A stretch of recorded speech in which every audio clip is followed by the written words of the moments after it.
Just first, I saw Jeff on this earlier segment, and I am absolutely shocked that he didn't change between segments and put a Carolina blue shirt on. It's a classic Carolina move. I've always felt that Carolina fans hate Duke fans way more than Duke fans hate Carolina fans. And the reason is that people that go to Carolina, and there's a lot of people in North Carolina that are UNC fans that didn't go to Carolina, but people in North Carolina and UNC fans all over the country, they have an inferiority complex. They have an inferiority complex, and that's just that's part of the rivalry. Let's go. Inferiority complex. These two schools are, as we know, 8 miles apart. So when I'm living on campus for 4 years, I'd go get a bagel before class on a Tuesday, and the person who was giving me my bagel would say, "You suck. You guys are going to lose Saturday." This is on Duke's campus. This is on Duke's campus. My apartment's a mile down the road. I can't get a nice turkey sandwich, a nice turkey club. No. This is to me the one of the greatest things that I got to participate in as an athlete. All 9 games I played against Carolina, 6-3 by the way. All 9 games I played against Carolina were so memorable. Should the Warriors be the favorites to win it all? Oh, hell yes. I'm sitting across from a man that is a career 41.5% shooter from three-point range. Buckets. This brother is a marksman now. I'm talking to him. Steph Curry's the greatest shooter I've ever seen in my life. Klay Thompson is one of the top 5 shooters I've ever seen in my life. It's irresponsible. It's irresponsible to say that, to be honest with you. Irresponsible. Listen. That's a good take. It is so early to say that they're the favorites. And the other thing about bringing back Klay or bringing back James Wiseman, Klay hasn't played basketball in 2.5 years. The last time Klay played basketball, anti-vaxxers were a fringe movement. Can I just make one comment real quick? Because I just noticed this. Your fit is elite right now. I just noticed the cutoff sweater, the Dior. Like, bro, that's fire. I want to take a little umbrage with the shut up and play, because that has the same sort of connotations that the shut up and dribble crowd has towards athletes. And I have a real problem with that. Specifically with Draymond, the idea that America is tired of him. You do realize the guy has a very, very popular podcast that he hosts where he talks himself for a majority of the episode, and people listen to that.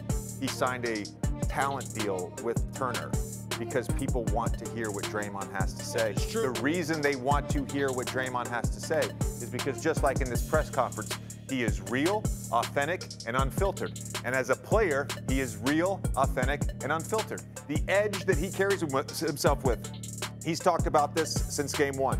Klay Thompson has talked about this since game 1. It's what makes him great. It's what makes him a future Hall of Famer. It's the reason he is who he is. It's just like saying, hey, Ja Morant, stop dancing when your teammate's making a 3. The reason Ja Morant is great is because he plays with joy and fun and a carefree attitude and a fearlessness. You can't take away what makes a player great. So there's no shut up and play. The fans you're talking about, they talk about athletes that way, like you just talked about an athlete. I think there's a lot. The people on Fox News talk about athletes that way. Well, That's my issue. And Fox News. That's my issue. I don't actually care about the fans that watched Bob Cousy play or watched Wilt play. I don't care. I appreciate that they've been NBA fans that long, but I don't appreciate the undertone. What's that thing at the bottom of the screen called? No. What's it called? It's like CHYRON.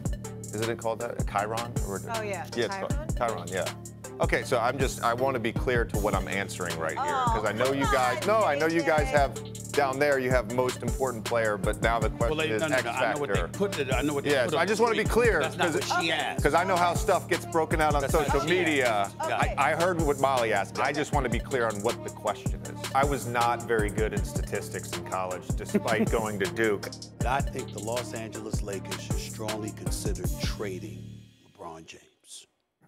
That is what I believe. He doesn't have a no-trade clause. They eradicated that. You got Portland, Dame Lillard. I'm making these calls. I'm saying if I'm the Lakers. You're going to trade him for Damian Lillard. No. I'm taking all options. All I'm doing is throwing out teams for you. Because if I'm the Lakers, I know I ain't going nowhere. Let's assume for a second that the Lakers decide that this is a good path, good strategy going forward, right? We're gonna trade our superstar LeBron James. The first thing to that would go against decades of behavior, true. decades of Totally behavior upon the Lakers' Totally part. true. They are a superstar-driven franchise. I agree. Secondly, to trade LeBron somewhere like Utah or Portland would go against that behavior as well. Because there's no way they would ever trade LeBron unless they got sign-off from him. There's no way they would ever trade LeBron because it goes against how they operate. This is the same family. JJ. This is the same family that Dr. Buss. So I'm asking you, if you're JJ, based on what I broke down about the team and what they got and what they don't have, what do you do? What gets me to my next point, which is basically, if you're a team looking to trade for LeBron James and you're going to give up all your young players, like Miami. You mentioned Bam Adebayo. Not all of them. You think that getting LeBron James and giving up Bam makes Miami closer to winning a championship? They might. No. You were talking about the Suns. You were talking about Devin Booker's injury, and there were some questions that you had. And in passing, you made a comment about Chris Paul, saying that Chris Paul was up and down. He had some very spotty postseason moments. My issue with this is that Chris Paul has been a model of consistency for 17 years, and in the playoffs, he has been great. And if you're going to point to 1 or 2 games, we can do that with every player. I'm sure we could go back to your era in the 1950s and 60s and find some spotty performances from Dolph Shays and Bill Russell. He won a championship, Shays. But the missed free throws at Oklahoma City. He lost that series when he was on the Clippers. Missed 4 free. Was it 2 or 4? No. It was. I was on the team. It was he missed a turnover. Free throws. He fouled Russell Westbrook, and then he turned it over on the last play. Didn't he miss some 2 free throws? There was no free throws involved. He's not Bob Cousy. He's not Bob Cousy. Bob Cousy couldn't dribble with his left hand. Bob Cousy changed the game. Chris Paul didn't change the game. Bob Cousy won championships when there were 8 teams in the NBA and you had to win 2 playoff series. Has Paul ever been first team all? Did Bob Cousy ever shoot over 40% from the field in his career? We understand that. Did he overshoot? Did he ever shoot over 40%? Probably 39, 40%. Different kind of game. Not once. Not once. That's fair. He also had 29 assists in an NBA game. Oh, well, you know, he was being guarded by plumbers and firemen. Oh, come on. That is true. That is true. Kyrie Irving was transported and teleported into a 1960s finals game 7. They would look at him like he was a wizard. You think anybody today is as good as Will? They had to beat Will. Yeah, I think Joel Embiid is. Yeah, I do. Oh, no, he's not. Oh, yeah, oh come on. I think Joel Embiid. 50 points a game. You don't think Joel Embiid would average 50 points a game in the 1960s? When everybody is trying to... God. No way. Oh, my God. Sound like you want to say something, JJ. I don't know why you're so hesitant when I said something last show. Yeah, why are you so frustrated? Explain it to me, please. Because Stephen A., he bobs and weaves. He bobs and weaves. You get him in a corner, he slips out. You get him in another corner, he slips out. And he gave a very nice, by the way, very nice 3-minute soliloquy about Steph Curry's greatness, which it was actually 2 minutes and 15 seconds, but okay. We're talking about here, Stephen A. We're talking about having the basketball with the game on the line.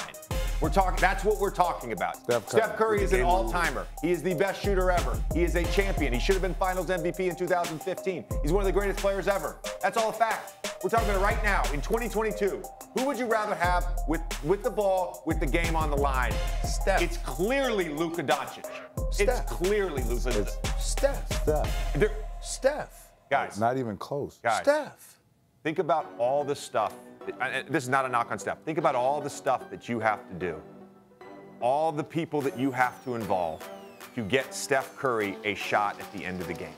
Think about all the action you have to run. You know what you have to do with Luka? You give him the ball. This is your tweet. Trying to get JJ Redick on the pivot. Can't get him to return my voicemail or text. LOL. So, you know, JJ happens to be sitting right next to me. Your thoughts? This is crazy. Awkward. This is awkward. Brian, first of all, you didn't leave me a voicemail. And who checks voicemail anyways? Who checks a voicemail from an unknown number? Honestly. Is there anybody left in 2022 that does that? It's sad though, JJ. You're one of my favorite college basketball players of all time. I'm a closet Duke fan. I actually went to see Duke play LSU. I think it was 2006 in Atlanta. It's College Temple, Big Baby, you. One of the greatest games of my life. I got to experience my favorite team against my actual school. And now I was trying to get you on the pivot because you've been really talking that hot stuff on ESPN this offseason. And you left your boy on red. It's cool though. I didn't play in the NBA. I want to appreciate. First of all, I'll come on the pod whenever you want. Look at that. We'll get it scheduled, but I do want to acknowledge. I want to acknowledge that I know you were trying to sort of give me a compliment by saying that you were a Duke fan and that you loved me in college, but you didn't have to bring up my last college game when I shot 3 for 18 and one of the lowest points of my life. So thank you for that. Thanks for watching ESPN on YouTube. For live streaming sports and premium content, subscribe to ESPN+.